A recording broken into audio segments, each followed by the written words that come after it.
Part 2. Ang bilis mo tapos.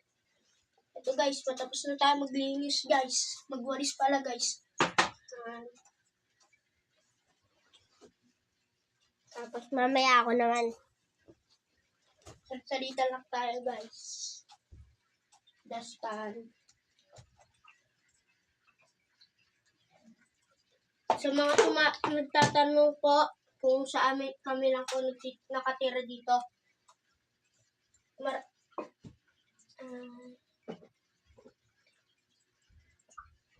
Di po talaga sa amin itong bahay. Nililinisan lang po namin. Nabayaran po kami ng malaki. Pag di po namin ito nalinisan, di po kami siswelduhan. Break time ko po ngayon eh. Ako po, mamaya pa.